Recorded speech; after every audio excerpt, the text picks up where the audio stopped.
Well, we're going to get started now. Welcome to our webinar series. Welcome to Why Everything You Know About Cholesterol is Wrong. My name is Lynn Morales, if we haven't met, and I'm a naturopath in the Dallas-Fort Worth area. Welcome to all of you joining us from various time zones around the country. I absolutely love supporting people who are motivated to work on their health. And so that kind of drives me to help you remove, compromises from your life so that you can experience and achieve, all that life has to offer through good health. Now, I'm a naturopath for over 17 years. It means I look at the body from a holistic perspective, and I work to identify the root cause of illness.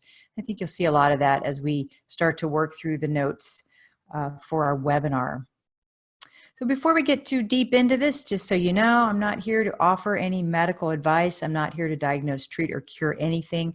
This is strictly for informational purposes only. And just so you know, if you want to take a lot of notes during this, you're welcome to, but also know you will receive the playback. You will also receive the resources that were used to put this presentation together. So let's get started. So what exactly is cholesterol? So cholesterol is a waxy substance found in nearly every cell of your body, and it's essential to good health. It plays a role in hormone production, in digestion, and the manufacturing of vitamin D following sun exposure, and it helps to protect your cell membranes. So it actually does a lot of really good stuff. Now, the American Heart Association recommends that you balance your cholesterol level at about 150 milligrams per deciliter.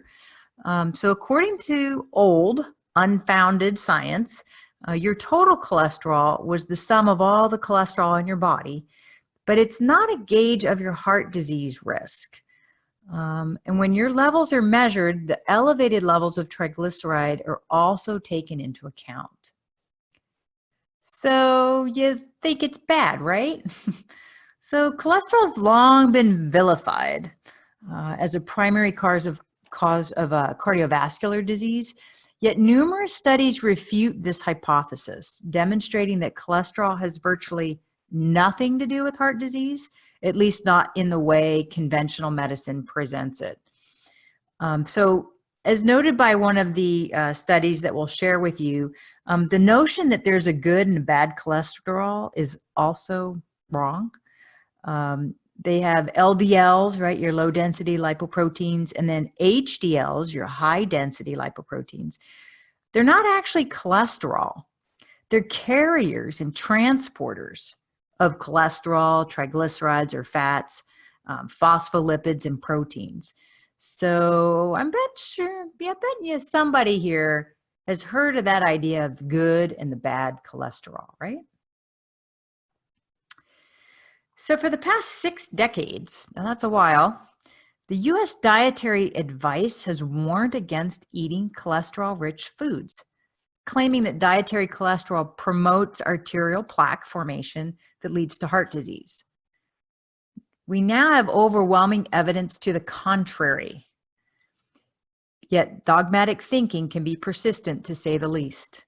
So after decades worth of research failed to demonstrate a correlation between dietary cholesterol and heart disease, the 2015-2020 Dietary Guidelines for Americans finally addressed this scientific shortcoming, announcing cholesterol is not considered a nutrient of concern for overconsumption. Isn't that interesting? So to this day, the evidence keeps mounting, showing there's no link between the two. So how did this idea come about? Well, let's talk about that. So the first scientific evidence linking trans fats to heart disease and exonerating saturated fats was published all the way back in 1957 by the late biochemist Fred Kummerow. Now, unfortunately, his research was overshadowed by Ansel Keys' 7 countries study, which linked saturated fat to heart disease. Now, later in reanalysis of Keyes's study, they revealed the data was cherry-picked to produce the link. But by then, that saturated fat myth was well out there, firmly entrenched in our culture. So the guidelines published for eating fats continue to be confusing, as that basic premise was wrong initially, right? Back to 1957. So dietary fat is associated with heart disease, but it is processed vegetable oils that are loaded with trans fats and then damaged omega-6 fats that are actually producing the problem. It's not saturated fats. So specifically, here's what researchers have found. They found that adults over the age of 60 with higher LDL levels generally live longer. Isn't that fascinating? And along with that, they also discovered that the total cholesterol levels are generally not predictive of the risk of heart disease, and they may be actually absent or inverse in a lot of studies. And the other thing they found is that few adults who experienced familial hypercholesterol die prematurely. So those are some interesting pieces of information. So now let's talk about statins and what research around statins has shown. So there's evidence supporting the use of cholesterol-lowering statin drugs to lower your risk of heart disease is actually slim to none. And it's likely little more than the manufactured work of maybe the statin makers. And at least that's the implied conclusion of a new study that came out in 2018. It was published in the Expert Review of Clinical Pharmacology. And let me share with you what it said. The 2018 review identified significant flaws in 3 recent studies published by statin advocates, attempting to validate the current dogma. The paper presents substantial evidence that total cholesterol and LDL cholesterol levels are not an indication of heart disease risk, and that statin treatment is of doubtful benefit as a form of primary prevention for this reason. Now that's fascinating. So here's something I want to share with you about research though. And this is something to keep in mind. You know, another researcher several years ago published a study about how research studies are really hard to control. So they're good, but they're also really hard to control all the factors that go when they're doing a research study. So let's say, for instance, we take all of the people that are on this webinar right now. And what if all of you participated in a scientific study that was being performed and you followed all the study protocols? So you showed up every day at the research facility, you followed all the protocols you're supposed to follow, and then at the end of the day, you go home. Right? Everybody goes home, sleeps in their own bed, right? And here's the problem with all this research. Each person is unique. So everybody goes home and they go home to their unique home and know that you were born with a unique set of genes and a unique set of epigenetic factors. And so basically any study is fundamentally flawed that does not consider the uniqueness of each person. And then there you might ask, well, how do you do that? Exactly, right? So just think about your fingerprint if you're wondering, you know, how unique are you? So what if you're a member of the study and you went home and you have a fight with your spouse that night? Maybe the other study participants didn't have a fight with their spouse, or maybe they live alone. Maybe they're lonely. Maybe it's a whole different story. So the person who has the fight with their spouse, they might raise their blood pressure. It might start to set a whole chain reaction of other things going on in the body. So I think you can see my point.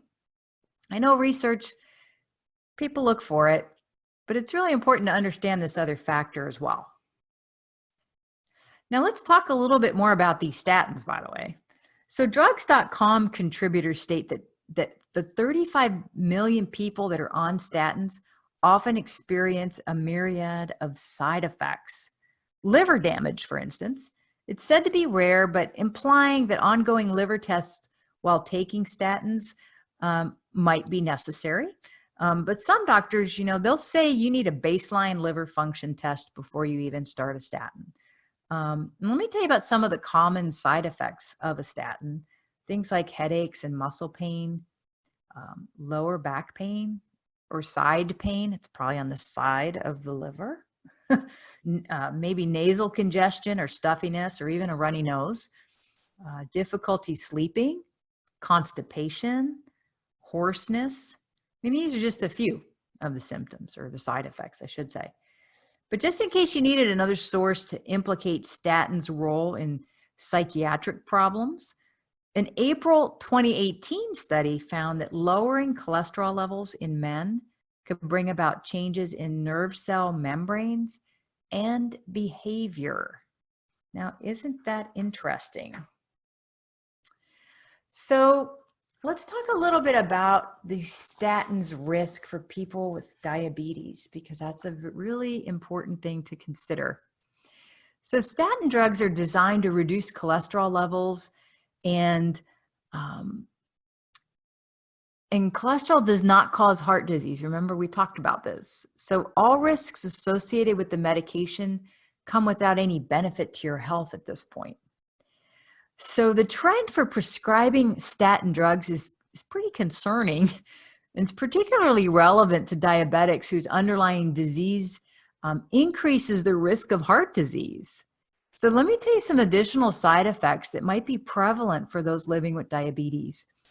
Some of the general side effects are urinary tract infections, dizziness, partial loss of sensitivity to sensory stimuli, distortion of the sense of taste, amnesia, headache. And then from a gastrointestinal perspective, diarrhea, indigestion, nausea, intestinal gas, constipation, abdominal discomfort, abdominal pain, vomiting, pancreatitis. From a metabolic standpoint, abnormal liver function tests, well, we've talked about that, right? Hyperglycemia, hepatitis, anorexia, hypoglycemia, even weight gain. And that, how about from a musculoskeletal perspective? We have joint pain, pain in the extremities, musculoskeletal pain, muscle spasms, pain in the muscles, known as myalgia. We even have joint swelling, back pain, elevated creatinine levels, neck pain and muscle fatigue, muscle wasting, and even a disease like ALS or Lou Gehrig's disease, which has nervous system issues that go along with it. And then not to mention cardiovascular concerns. So lots to think about before considering a statin. So let's talk a little bit about this. So the overprescription of statins. Now this is going to fascinate you. So rather than pointing patients in the direction of finding dietary solutions, including eating the whites and the yolks when having an egg, ditching the processed vegetable oils and instead using things like the healthy cooking oils like coconut oil, olive oil, avocado oil. These are all oils that we recommend in our healthy eating plan. We'll send you a link to that. Our Transformation 360 program is going to let you eat the egg yolks and the whites and all that kind of stuff. But instead of actually making these kind of recommendations, I want to share with you what Harvard Health Medical School recently updated in an article on how to manage muscle pain from taking statins. And all it's doing is perpetuating this whole cholesterol myth. So here's what they stated, and this was fascinating. It says, if you're not taking a statin now, you may well be soon. Well, that's encouraging. These medications are commonly prescribed to lower bad LDL cholesterol and have been shown to reduce the risk of heart attack, stroke, and death. But wait, there's more. They are routinely recommended for people who have cardiovascular disease and for many people ages 40 to 75 who don't have cardiovascular disease, but have at least one risk factor, high blood pressure, high cholesterol, diabetes, or smoking, and a 7.5% or greater risk of a stroke or heart attack in the next decade. In the next decade. Now that's, wow. There's a lot of big ranges there. Ages 40 to 75, whether you have cardiovascular disease or you don't, and what your risk might be, 7.5% or greater risk of stroke or heart attack in the next 10 years from now. Wow, that's some pretty serious stuff here. So fascinated around these, the prescription rate of statins. So some biased research launched a low-fat myth and reshaped the food industry for decades to come. And I, sadly enough, fell victim to this information many years ago. And so as saturated fat and cholesterol were rejected, manufacturers switched to using trans fats and sugar to add taste to processed foods. And these changes increased inflammatory levels and drove disease to a new level like you would not believe. And over an extended period of time, now this is super important, I need you all to hear this clearly. Over an extended period of time, chronic inflammation silently damages your tissues and your arterial walls. And then your body attempts to repair that. These repairs may build over time and create plaque, potentially breaking off and blocking smaller arteries in the heart or brain, triggering a heart attack or stroke. Wow, that's fascinating. So the process may go on for years without being noticed, as chronic inflammation has few apparent symptoms. But research has demonstrated that deficiencies and excesses of certain micronutrients like folate, vitamin E, and zinc may result in an ineffective or excessive inflammatory response. And I'm going to tell you another super big indicator. If you're not getting the proper omega-3s, your inflammatory response can go through the roof. And so again, one thing we're going to share with you is we offer a very simple blood stick test in our practice, accesscompletewellness.com, where we can do an inflammation of your body test in a very short order and help you turn that around. And I mean, in just 60 days, turn it around. That should be something, and it doesn't matter where you are in the country, we can help you out with that. You don't have to be in the DFW area. So did you know that high cholesterol could actually lead to a longer life when you look at it in the right perspective?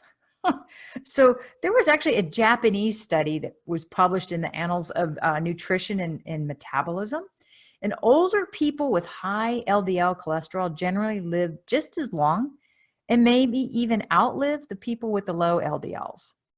So while the reasoning behind the finding is still being, flushed out, studies thus far have discovered a couple of factors that could be at play. One is that cholesterol may actually protect against infections and atherosclerosis. And as the many observations that conflict with the LDL receptor hypothesis may be explained by the idea that high serum cholesterol or that high LDL is protective against infection and atherosclerosis. So that's important to look at. They also talk about how one of the reasons that having high cholesterol may help you is that they think that cholesterol may actually protect against cancer. But they had some difficulty with that. They were looking at some other cases where low cholesterol seemed to be linked to cancer. But then they had to exclude a bunch of things because they weren't really sure, was it the low cholesterol that caused the cancer, or was it the drug treatment to lower the cholesterol that contributed to the cancer? Isn't that fascinating? So just a couple of things there. They have a lot to sort out on that study. And then also low cholesterol, like under 180, and violence, get this, and violence in psychiatric patients has been linked. So you can see, like, if you're a violent person, you might get yourself into trouble you might get yourself killed one day. Someone might get mad at you and shoot you. And that's why they make the claim that cholesterol might, actually lead to a longer life. Interesting. And then there's also another association between low cholesterol and suicide. Yeah, dating back more than a decade. So yeah, obviously suicide would shorten a life. So interesting stuff around cholesterol. I hope we're able to, help you all understand and spread the word about cholesterol. And then probably one of my favorite topics the last few years is brain stuff. So a quarter of all the cholesterol in your body is actually found in your brain. And that's where it performs the function of an antioxidant.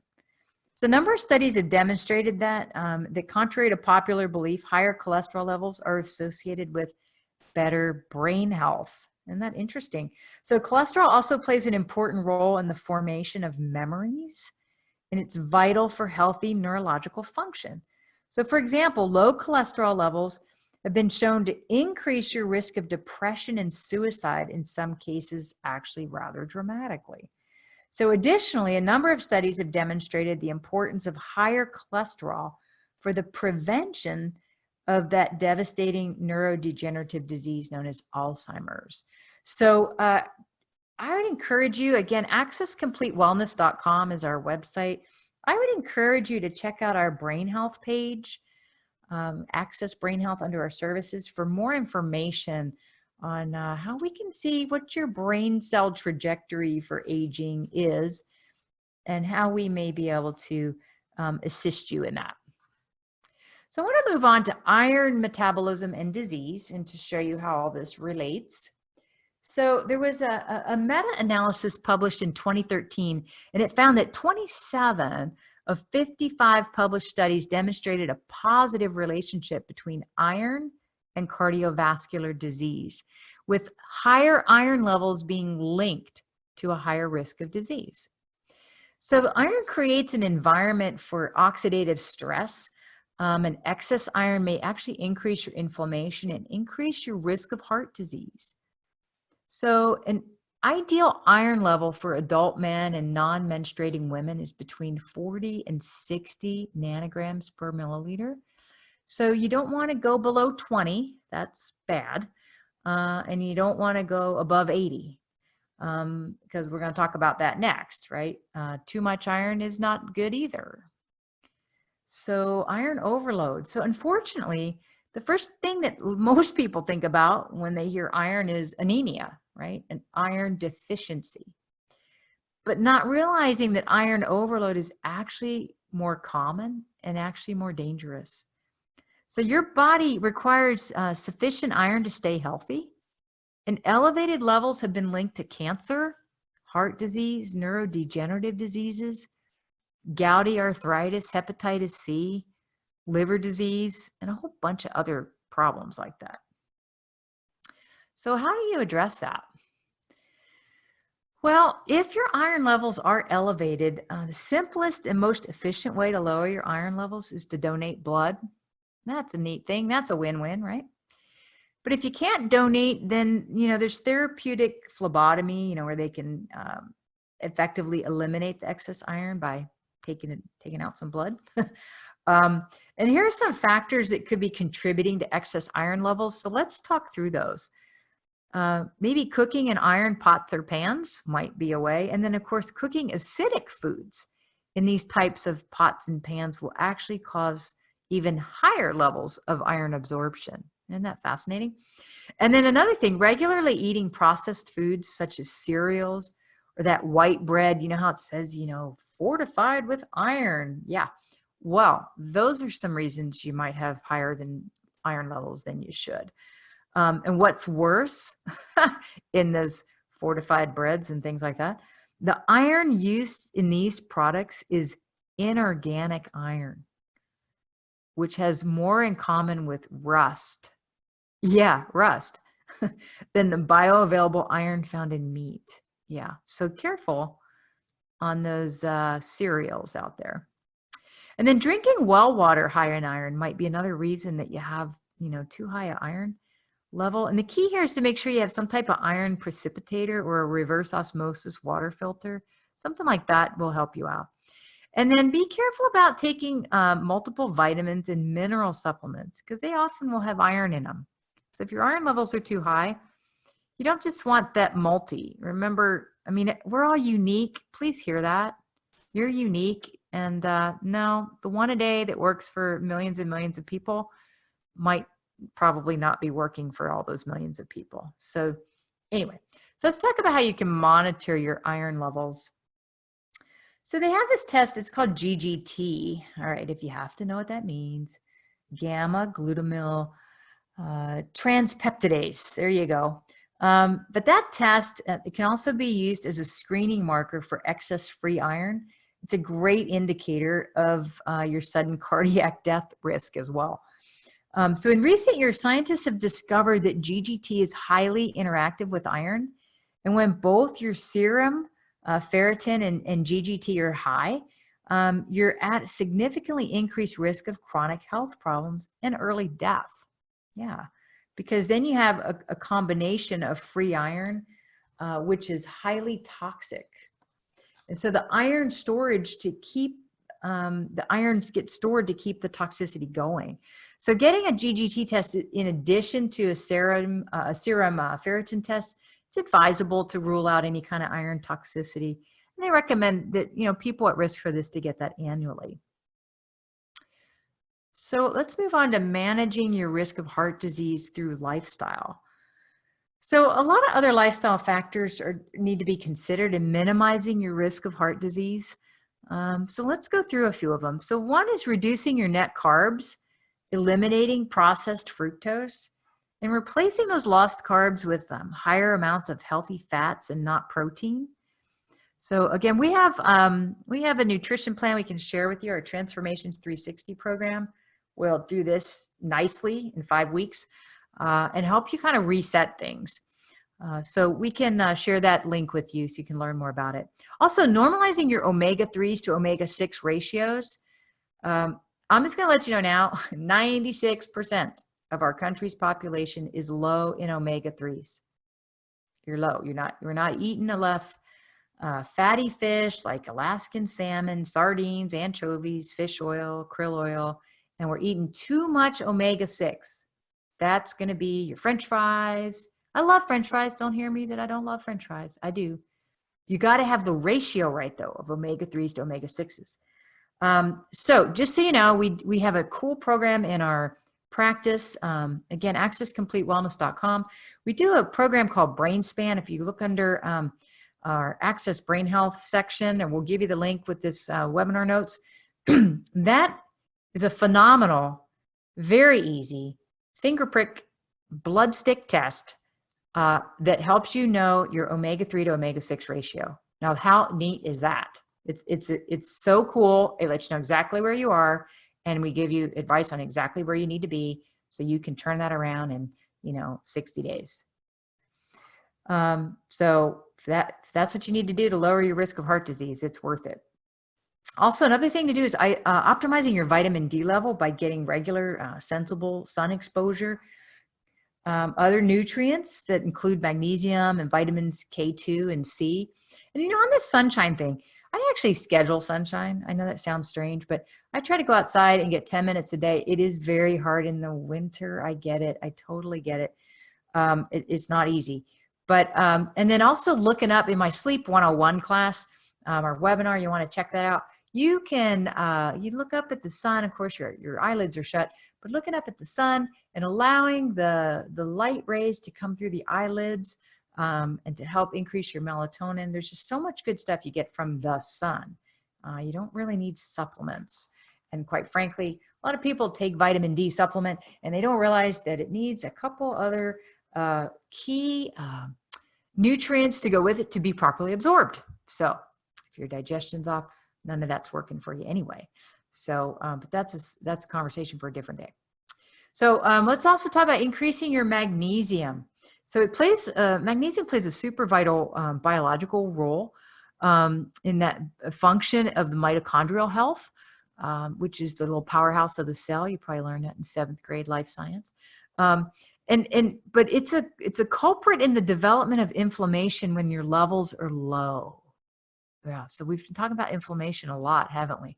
So when your levels are low, it plays a role in inhibiting the deposits of lipids, that's those fats, on the arterial walls and that plaque formation, right? So see how it all kind of works together? It's one big, you know, it sounds crazy and it sounds hard, but when you start paying attention to these webinar series that we're rolling out, we're not saying a lot of different stuff each time. I mean, sometimes we are, but there's some basics around diet that we really need to get straight if we want to be healthy. So let's talk about this though. So a century ago, your diet provided nearly 500 milligrams of magnesium a day. And that was courtesy of nutrient-rich soil. And but today, the soil is very depleted. And so you may only be getting about 150 milligrams per day if you're lucky, meaning you'd have to be eating organic to do that. So your body flushes excess magnesium through your stool. And so using magnesium citrate and monitoring stool consistency, consider starting about 200 milligrams of oral magnesium citrate, and then gradually increase until you develop slightly loose stool. Then you know you've gone a little further than you need to. But magnesium is super important. So we've talked about magnesium around inflammation. We talked about omega-3s around inflammation. So, well, why don't we talk about the role of inflammation in this whole topic of cardiovascular disease? You know, so there are multiple factors affecting that inflammatory process in your body, and some of the more significant over which you have control. So let's talk about what you have control of, and understand that you have choice here. So hyperinsulinemia. So that's excess insulin that's in your blood. It's triggered by a diet high in net carbs, right? Net carbohydrates. So what you eat tends to be a deal breaker in how much insulin your body's going to secrete. So there are some factors contributing to insulin levels, though, like smoking, sleep quality, exercise, and vitamin D again. I got to tell you, this nutrition thing is super important, and making sure you're getting the right nutrition for you because you're unique is really key. Another important thing on this inflammation piece, I mentioned it already, maybe 3 times. You probably already know the answer. Unbalanced fatty acids. Yeah, we talked about this. So your body needs a balance of omega-3 and omega-6. And I said balance. And it's usually higher omega-3s than 6s. So in other words, more fish than French fries. Now, if you're like me, I don't need enough fish. I'm admitting it now.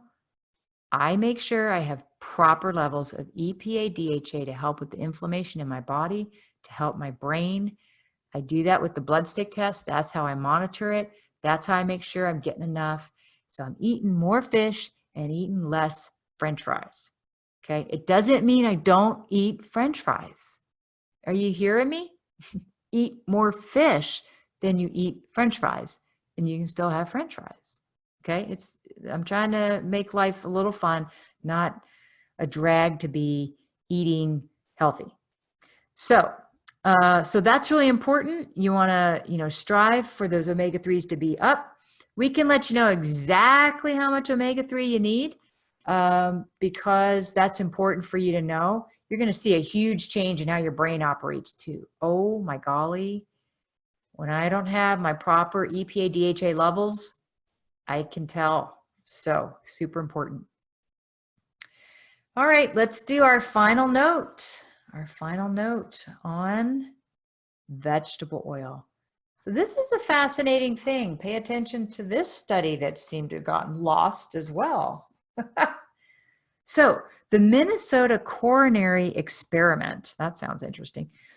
So that was a study performed between 1968 and 1973.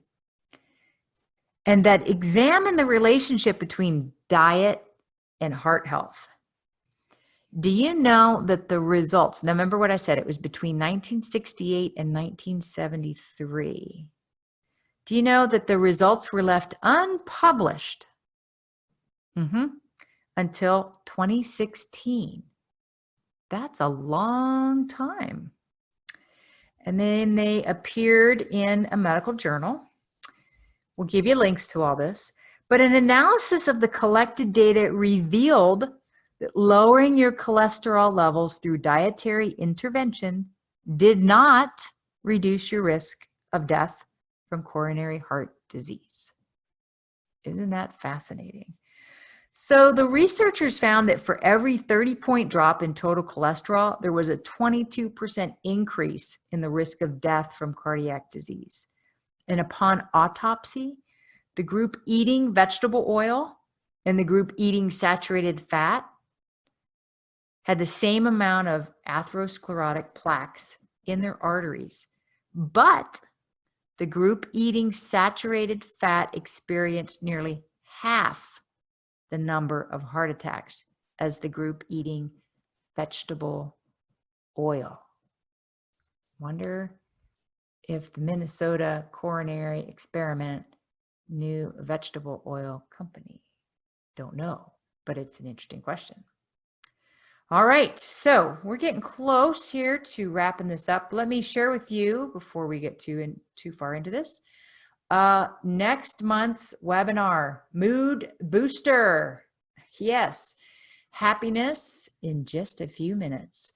So want you to make note of Thursday, March 19th, 8 p.m. Central Time will be our Mood Booster, not Buster, Mood Booster webinar. So sign up, and you know what?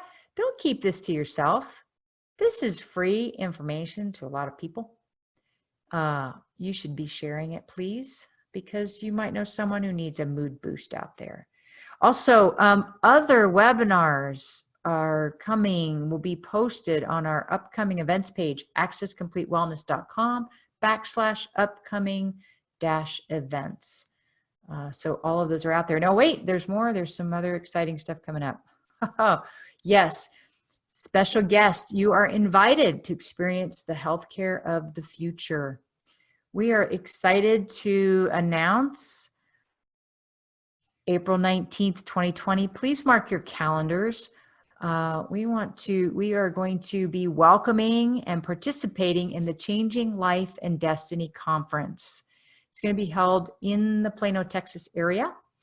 At the Hilton Hotel at Granite Park, April 19th, 2020. Please mark your calendars. Please invite your friends. Let me tell you a little bit about this conference. So one of the things we're going to look at is learning new technologies to prevent disease while maintaining health and wellness. That's pretty neat because technology's there. There's evidence-based research to support it. It is so nice to have technology working for you, for me, for all of us. The other thing we're going to be doing is we're going to allow you to be tested and assessed and consulted across 30 key health and wellness markers at this event. Again, please share this with people that you know that are struggling with their health. And you're going to also learn how to reduce healthcare costs for yourself, for your family. If you're a business owner, for your company. Yes, learn how to reduce healthcare costs for yourself, your family, and your company. So I, again, hope you will join us. The Changing Life and Destiny Conference. This is the first we've ever had in the area. We were so excited to be part of it. ChangingLifeAndDestiny.com will be the place you want to go to get your admission tickets. That's where you want to go to get those tickets. I do not have them. Go to ChangingLifeAndDestiny.com to get those tickets. All right. On that note, we're going to move through. We've covered a whole lot of information. One of the things that we're going to share in the notes, we are going to share a cheat sheet. Yeah, a cheat sheet about this whole cholesterol topic. So that will be available to you, and you will have an opportunity to have that in your hip pocket, so to speak. You'll learn a lot. And it's all supported by research. So that'll be a very good thing for you to check out. All right, so that's a wrap.